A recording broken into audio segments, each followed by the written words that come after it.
बादशाह स्टूडियो अरबा।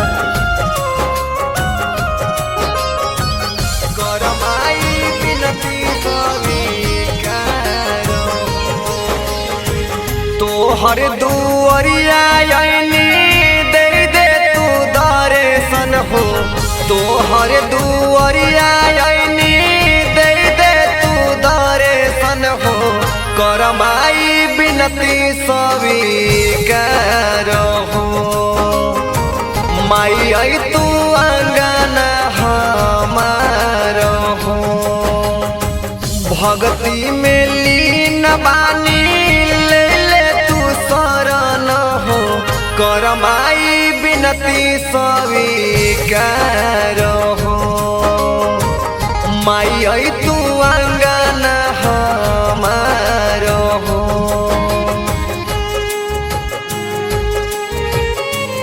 करमाई बिनती स्वीकार हो,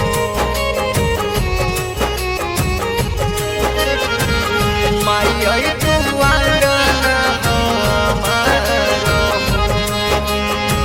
बेटा के पुकार सुन के दुखवा सब दूर करे, जग जननी माई बाड़ू भव सागर पार करे।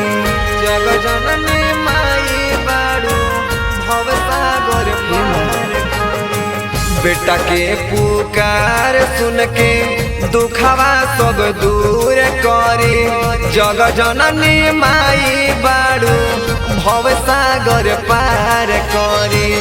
नवरात्रि के 9 दिन पूजतानी चरण हो, नवरात्रि के 9 दिन पूजतानी चरण हो। करमाई बिनती स्वीकार हो, माई आई तू अंगन हमार हो।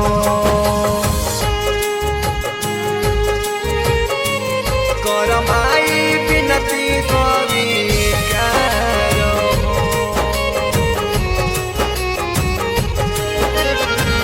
माई आई तू अंगन हमार हो।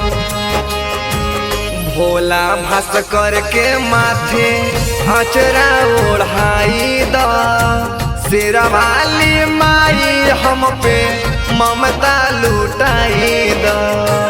शेरवाली माई हम पे ममता लुटाई द। भोला धनंजय के माथे अचरा ओढ़ाई द, शेरवाली माई हम पे ममता लुटाई द। आपन सब कुछ तोहरा करता नियरपन हो, आपन सब कुछ तोहरा करता नियरपन हो। करमाई बिनती स्वीकार हो, माई आई तू अंगन हमार हो। जय माता दी।